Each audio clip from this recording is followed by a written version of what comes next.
ఢిల్లీ మెడలు ఉంచుతాం, చొక్కా పట్టుకొని నేలకు దించుతాం, తడాకా చూపిస్తాం అని దక్షిణాది నాయకులు చాలామంది చాలా పెద్ద పెద్ద మాటలు మాట్లాడుతూ ఉంటారు.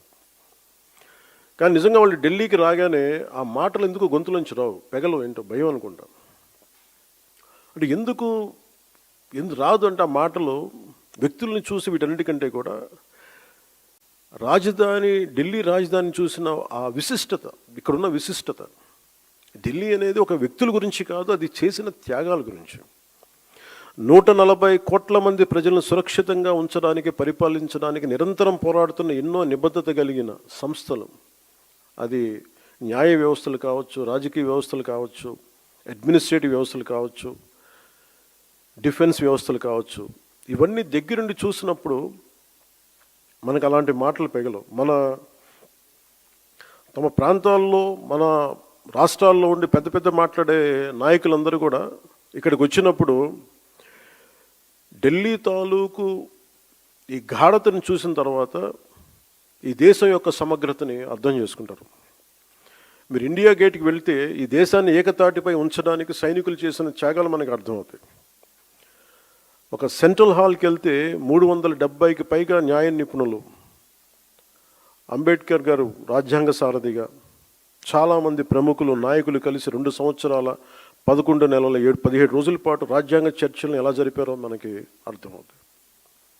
విభజన సమయంలో దాదాపు 2 కోట్ల మంది ప్రజలు నిర్వాసితులయ్యారు. 18 నుండి 20 లక్షల మంది ప్రజలు ప్రాణాలు కోల్పోయారు.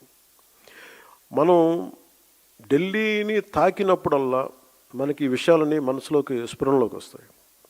ఇక్కడ నుండి కొన్ని గంటల దూరంలోనే మన పట్ల ఎంతో శత్రుత్వంతో ఉన్న పాకిస్తాన్ ఎంతసేపు ఆ సరిహద్దులు కనిపిస్తూ ఉంటాయి మనకి. ఈరోజు నేను ఎందుకు ఇక్కడ పెట్టానంటే, జనసేన పార్టీలోని ప్రతి ఒక్క నాయకుడు, ప్రతి సభ్యుడు ఇది అర్థం చేసుకోవాలని ఇక్కడ నేను పెట్టాను.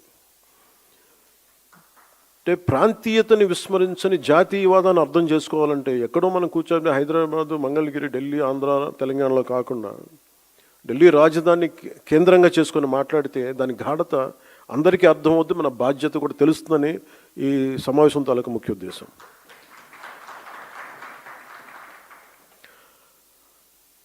జాతీయ సమగ్రత, దేశభక్తి అనేది జనసేనకి చాలా కీలకమైన అంశం కావాలి మనందరికీ.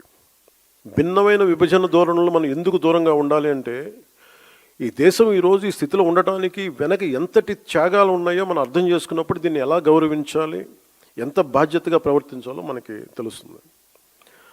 మనకున్న లిమిటెడ్ పరిమితులు కావచ్చు, స్వీయ పరిమితుల్లో మన స్వంత సామర్థ్యాలతోటి జనసేన పార్టీ ద్వారా దేశ స్ఫూర్తిని ముందుకు తీసుకెళ్ళటం ఈరోజు ఈ సమావేశం యొక్క ముఖ్య ఉద్దేశం. మీరు వీటన్నిటిని అర్థం చేసుకొని తిరిగి వెళ్ళినప్పుడు వీటన్నిటి వెనక ఉన్న లోతైన భావాన్ని, దీని గాఢతని, దీని తీవ్రతని మీరు అర్థం చేసుకుంటారు. అంటే ఒకసారి ఏమైపోతుందంటే, మనకి తెలుగులో చెప్తున్నట్టుగా మనకి కూపస్థ మండూకాలు అంటారు, బావిలో కప్పల్లాగా. మన నేల మీదే కూర్చొని మాట్లాడి, మన పరిమితులతో ఉండే, అంటే మన గీసుకున్న గీతల మధ్య మాట్లాడితే దేశం తాలూకు సారూప్యత కానీ, దేశం తాలూకు విశిష్టత కానీ మనకు అర్థం కాదు. అందుకని మన స్వంత సరిహద్దులకి, మనం గీసుకున్న సరిహద్దులకి పరిమితం కాకుండా విశాల ప్రపంచాన్ని చూడటానికి ఈ రోజున ఢిల్లీ రాజధాని మనకు పెద్ద వేదికని ఇచ్చింది. సుమతి సత్యంలో చెప్పినట్టు మనందరం ఏమనుకుంటామంటే, అంటే బలవంతమైన సర్పం కూడా చలిచీమల చేత చిక్కి చచ్చిపోద్ది అంటారు. మనందరం ఏమనుకుంటాం, మనకు స్థాయి లేదులే, మనందరం చిన్న మనుషులే పెద్దలు అనుకుంటాం, ప్రతి ఒక్కరు ఈజీగా మాట్లాడేయచ్చు అనుకుంటాం. కానీ ఇలాంటి ప్రతి వ్యక్తి కళ్యాణ్ మాట్లాడిన మాటలు నేను విన్నాను. అమిత్ షాతో చెప్పి జగన్ ఒక ఆట ఆడిస్తానన్నాడు. పవన్ కళ్యాణ్ తను యాక్ట్ చేసిన బ్రో సినిమానే 4 ఆటలు ఆడించుకోలేకపోయాడు. ఇక జగన్ ఏం ఆడిస్తాడో ఒకసారి మీరందరూ కూడా ఆలోచించాలి. ఎందుకంటే జగన్ని ఆడించాలన్నా, ఓడించాలన్నా దేశాన్ని గడగడలాడించిన సోనియా గాంధీ వల్లే అవ్వలేదు. చంద్రబాబు నాయుడు ఆడుతున్న ఆటలో అరటి పండు లాంటి పవన్ కళ్యాణ్ ఏం ఆడిస్తాడో ఒకసారి మీరు ఆలోచించండి. ఎందుకంటే ఈరోజు పవన్ కళ్యాణ్ అనేవాడు ప్రజల కోసం పార్టీ పెట్టల, చంద్రబాబు నాయుడిని ముఖ్యమంత్రిని చేయడానికి పార్టీ పెట్టానని ఆయనే ఒప్పుకుంటున్నాడు. అలాంటి అజెండా లేని ఒక వ్యక్తికి ప్రజలు ఎక్కడైనా సపోర్ట్ చేస్తారా? సో ప్రజల సపోర్ట్ లేకుండా జగన్ ఏం ఆడిస్తాడు? నేను పవన్ కళ్యాణ్ ఛాలెంజ్ చేస్తున్నా, నీకు ఇప్పటికే 55 ఏళ్ళు వచ్చింది గాడిదకి వచ్చినట్టు, నీకు ఇంకా 45 ఏళ్ళ టైం ఇస్తున్నా, అంటే జీవితకాలం ఇస్తున్నా. జగన్ సార్ చిటికెన వేలు మీద ఉన్న వెంట్రుకను కూడా నువ్వు పీకలేవని నేను చెప్తున్నా. ఎందుకంటే ఈరోజు జగన్మోహన్ రెడ్డి గారు ప్రజలకు ఇచ్చిన మాట కోసం ఎన్నో అవమానాలు, ఎన్నో కష్టాలు పడ్డారు. చేయని తప్పుకు జైలుకి కూడా వెళ్ళాడు. ఇటు చంద్రబాబు నాయుడు, అటు కాంగ్రెస్, బీజేపీ ఆడిన నాటకంలో. ఆయన ఎప్పుడూ కూడా ఆయన విసుక్కోకుండా ప్రజలకు ఇచ్చిన మాట ప్రకారం తన తండ్రి ఆశయాల్ని ముందుకు నడిపించాలి అన్న ధ్యేయంతో ఆయన ముందుకు వెళ్ళాడు. ఆయన ప్రజల కష్టాలను చూసి విని వాళ్ళకి ఏం చేస్తానో చెప్పి భరోసా, ప్రజలందరూ కూడా జగన్మోహన్ రెడ్డి గారికి అండగా ఉన్నారు, ఆయన్ని గుండెల్లో పెట్టుకున్నారు. అలాంటి జగన్ని మీరు ఏమీ చేయలేరని కూడా ఈ సందర్భంగా తెలియజేసుకుంటున్నారు. జగన్మోహన్ రెడ్డి గారి దెబ్బల్లో చావు దెబ్బతింటారు. గతంలో పవన్ కళ్యాణ్ తీరు చెబుతున్నాడు, రోజు చూస్తున్నాం. ఏం చెబుతాడు ఆయన? 1978లో ఇందిరాగాంధీకి వ్యతిరేకంగా జనతా పార్టీ, సమతా పార్టీ, సంఘు, గింగు, బొంగు ఇవన్నీ కలిసి పోటీ చేసినాయి అని చెబుతాడు. ఓకే, పోటీ చేసి ఏమైంది పోటీ చేసి అధికారంలోకి వచ్చారు. ఎన్ని రోజులు ఉన్నారు అధికారంలో? మర్చిపోయాడా? ఇప్పుడు కూడా జనతా సంఘు, బొంగు ఉన్నాయి అధికారంలో. 14 నెలలు 15 నెలలు ఉన్నాయి. తర్వాత ఏం చేశారు? ఈ ముష్టిగాళ్ళందరినీ తీసి నేలకు వేసుకొట్టి మళ్ళీ ఇందిరామని తీసుకొచ్చి అధికారంలో కూర్చోబెట్టారు. ఆవిడ చచ్చిపోయేదాకా ఆవిడే కదా ప్రధానమంత్రి. ఈ సమతా పార్టీలు, జనతా పార్టీలు, మమతా పార్టీలు, ఈ బొంగులు, గంగులు, గింగులు ఏమైనాయి? గాలి కొట్టుకుపోయినాయి. ఇప్పుడు ఆయన కూడా చెప్పేది అదే థియరీ. 1977 థియరీ అంటే ఏంటంటే ఆ 14 నెలలు అన్న వాళ్ళు పార్టీలు అధికారులు ఉన్నారు. ఇలా 14 నెలలు కూడా ఉండరు. ఆ సమతా పార్టీలకి, జనతా పార్టీలకి, మమతా పార్టీలకి, బొంగులకి, గంగులకి, గింగులకి పట్టినట్టు గతే ఈ చంద్రబాబు నాయుడికి, పవన్ కళ్యాణ్కి, టీడీపీకి, జనసేనకి ఇటన్నిటికీ పడితే ఇదే వాళ్ళకి కలిసి పోటీ చేసిన, విడివిడిగా పోటీ చేసిన వాళ్ళిద్దరికి ఆఖరి ఎన్నికలు. వీళ్ళిద్దరూ ఒకటే. చంద్రబాబు నాయుడికి అధికారం కావాలి, పవన్ కళ్యాణ్కి డబ్బు. నీతి గురించి, నిజాయితీ గురించి బ్రహ్మాండంగా మీరు చెప్తున్నారు. ఉపన్యాసాల్లో అద్భుతంగా చెప్తున్నారు. మమ్మల్ని తొక్కి నారదీస్తామని అంటున్నారు. మిమ్మల్ని ఏం అనలా, అనకపోయినా అంటున్నారు. ఎక్కడి నుంచో తెచ్చుకుని అంటున్నారు.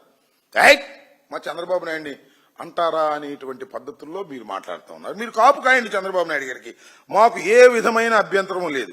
మీరు ఎన్ని సంవత్సరాలు కావాలంటే అన్ని సంవత్సరాలు మీరు చంద్రబాబు నాయుడు గారిని కాపు కాస్తూనే ఉండండి, మాకు అభ్యంతరం ఏమీ లేదు. మేము ఎప్పుడైనా వైఎస్ఆర్ కాంగ్రెస్ పార్టీ, జగన్మోహన్ రెడ్డి గారు సింగిల్గానే పోటీ చేసి అధికారంలోకి వచ్చారు. ఓడిపోయినప్పుడు, గెలిచినప్పుడు కూడా సింగిల్గానే వచ్చారు, వస్తారు కూడా. వచ్చే రోజున ఏ విధమైన సందేహము లేదు. మేము ఎవరినో దేహి అని పదవులు తీసుకోవాల్సిన అవసరం లేదు. ఇంకా మీరు పదవులు ఇంకా మా వాళ్ళకి రావాలని వాటాలు వేసుకుంటారు, చేసుకోండి. అలా తెలియగలుగుతాను. పవన్ కళ్యాణ్ గారు, మీకు బంధుప్రీతి లేదు, మీరు చాలా సిన్సియరు, అవినీతిని సహించరు. మీ అన్నగారికి ఎమ్మెల్సీ ఎందుకండి? ప్లీజ్ చెప్పండి. మీ కులతత్వానికి వ్యతిరేకం మీరు. 2 మంత్రులు ఇస్తే 2 ఓసీలకి ఎందుకండి? బీసీలు మీ పార్టీకి అవసరం లేదా? ఎస్సీలు మీ పార్టీకి అవసరం లేదా? పవన్ కళ్యాణ్ గారు అన్నగారు ఎమ్మెల్సీ కావాలా? అది కూడా కాదండి. ఇంకో చిత్రం, భలే విచిత్రంగా ఉంటాను నాకు. నేను ఇప్పుడు చూడ రాజకీయాల్లో. ఎందుకంటే పవన్ కళ్యాణ్ గారి కన్నా సీనియర్ నేను. సరే, ఓడిపోతే ఓడిపోవచ్చు. ఆయన ఓడిపోయి నేను ఓడిపోయి, అది వేరే విషయం. మీ అన్నగారికి ఎమ్మెల్సీ ఇచ్చారు, మీ అన్నగారికి మంత్రివర్గంలో స్థానం కల్పిస్తాము అని వాగ్దానం చేశారు. ఏం వాగ్దానం అండి అది? రాసిచ్చారండి. దాని స్టాంప్ ఉందో లేదు నేను చూడలా. మరి రాసిచ్చారు. ఎవరు? సాక్షాత్తు రాష్ట్ర ముఖ్యమంత్రి నారా చంద్రబాబు నాయుడు గారు, most experienced person in India political ఎరీనాలో రాసిచ్చారు సంతకం. నాగబాబు గారిని మంత్రివర్గంలో తీసుకోవడానికి నిర్ణయం తీసుకున్నాం అన్నా. నేను తీసుకుని సంవత్సరం అయింది. ఆయన ఎందుకు తీసుకున్నాడు, మీరు ఎందుకు అంగీకరించారో, ఇంత నీతి నిజాయితీగా ఉండేవాళ్ళు ఆయన నిర్ణయం తీసుకుని ఎందుకు అమలు చేయటం లేదో ఏం తెలియదు. మీకు తెలీదా? చెప్పండి దీనికి సమాధానం. ఎందుకు మరి సొల్లు కబుర్లు సార్? మనం పార్టీ పెడతా ఏంటి, నన్ను అడుగు పెట్టద్దంటారా? గతంలో ఒక మీటింగ్ ఆపితే కొంచెం లా అండ్ ఆర్డర్ ప్రాబ్లం వస్తుందని చెప్పని ఆంధ్రప్రదేశ్లో జగన్ గారు సీఎంగా ఉన్నప్పుడు మీటింగ్ ఆపితే మీరు చూసే ఉంటారు, మాట్లాడాడు. ఏ జగన్ నువ్వెవడి, అంబేద్కర్ నాకు ఇచ్చాడు. ఇప్పుడు అక్కడ వెళ్ళి ఏమంటాడు, రేవంత్ రెడ్డి గారు అంటే నాకు చాలా అభిమానం, కేసీఆర్ అంటే నాకు ఇష్టం. వారి అమ్మ మరి అక్కడే రేవంత్ ఎవడు నువ్వు అలాగా. జగన్ లోకువ. ఎందుకు లోకువ? ఇక్కడ నీకు ఆస్తులు లేవు, ఇక్కడేం ఆస్తులు లేవు. జగన్ తిడితే వైసీపీ వాళ్ళందరూ నిన్ను తిడతారు కాబట్టి వెంటనే మన కులం అంతా కూడా అమ్మో మా వాడిని తిడతారా, మాకు ముఖ్యమంత్రిగా ఉన్న అవకాశం ఉన్నాడు ఒక్కడే ఆయన తిడతారా మీరని వీళ్ళందరూ కట్టడైపోవాలి. అక్కడికి వెళ్తే ఏమవుద్ది, మొత్తం ఆస్తులన్నింటికి దెబ్బడిపోద్ది. అంతే కదా. హైదరాబాద్లో మరి రేవంత్ రెడ్డి మీటింగ్ పర్మిషన్ ఇవ్వలేదు, ఏమన్నా అనాలిగా, ఏ రేవంత్ ఎవడివి, అంబేద్కర్ నాకు ఇచ్చాడు అరవాలిగా. రేవంత్ రెడ్డి అంటే నాకు చాలా అభిమానం, కేసీఆర్ అంటే నాకు ఇష్టం. మరి ఎవరికి ఎందుకు వెళ్ళావు మీటింగ్, ప్రెస్ మీట్ 45 నిమిషాల ప్రెస్ మీట్ ఎవరి కోసం? యూట్యూబర్స్ కోసం, విలేకరుల కోసం, నాగేశ్వర కోసమా? దానికి హైదరాబాద్లో ప్రెస్ మీట్ పెట్టాలా?